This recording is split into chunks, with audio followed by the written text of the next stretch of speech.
संसार में सबसे बड़ा कौन है?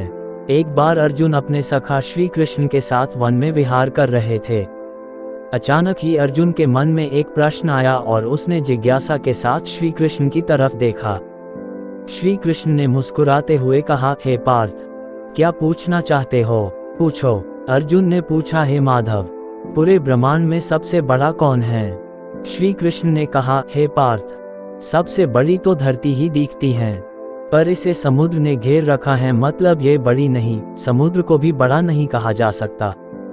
इसे अगस्त्य ऋषि ने पी लिया था, इसका मतलब अगस्त्य ऋषि बड़े हैं, पर वे भी आकाश के एक कोने में चमक रहे हैं। इसका मतलब आकाश बड़ा है, पर इस आकाश को भी मेरे वामन अवतार ने अपने एक पग में नाप लिया था। इसका मतलब सबसे बड़ा मैं ही हूँ, पर मैं भी बड़ा कैसे हो सकता हूँ, क्योंकि मैं अपने भक्तों के हृदय में वास करता हूँ, अर्थात सबसे बड़ा भक्त है। इस तरह भक्त के हृदय में भगवान बसते हैं, इसलिए इस संसार में सबसे बड़ा भक्त हैं। अपनी इस कहानी में मैं यही कहना चाहता हूँ कि ईश्वर कभी खुद को बड़ा नहीं कहता, ईश्वर भक्त के मन में वास करता है। उसे ढूंढने के यहाँ वहाँ भटकना व्यर्थ है। ईश्वर की चाह में मनुष्य को उसका स्थान देना गलत है। भगवा चौले के भीतर भगवान के दर्शन की इच्छा गलत है। ईश्वर सभी के भीतर है, अपने कर्मों को सद्मार्ग पर ले जाना ही ईश्वर की भक्ति है।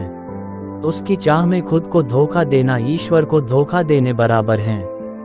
मनुष्य ईश्वर से डरता है, जो कि अर्थहीन है, क्योंकि ईश्वर भक्तों को आशीर्वाद या दंड नहीं देता, बल्कि मनुष्य के कर्म उसे आशीर्वाद अथवा दंड देते हैं।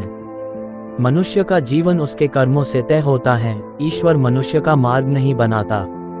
मनुष्य को अच्छे बुरे का विचार खुद करना होता है, और अगर प्रत्येक मनुष्य परहित का विचार करे तो वह कभी गलत नहीं होता।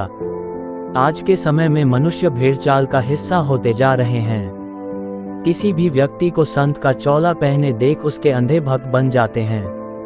अपने कर्मों का विचार किए बिना उस पाखंडी की बनाई राह को अपना जीवन बना लेते हैं। इस तरह हमारे देश में आए दिन आसाराम और रामपाल जैसे देशद्रोही सामने आ रहे हैं। इस तरह के सच के सामने आने से कई लाखों लोगों का जीवन आधारहीन हो जाता है और अविश्वास उनके जीवन पर छा जाता है। देश के लिए सभी को जागने की जरूरत है। ईश्वर के रूप को सही तरह से समझने की जरूरत है। ये कहानी आपको कैसी लगी, आप हमें कमेंट बॉक्स में लिख सकते हैं। आपके लिखे कमेंट हमें आगे बढ़ने में सहयोग करते हैं।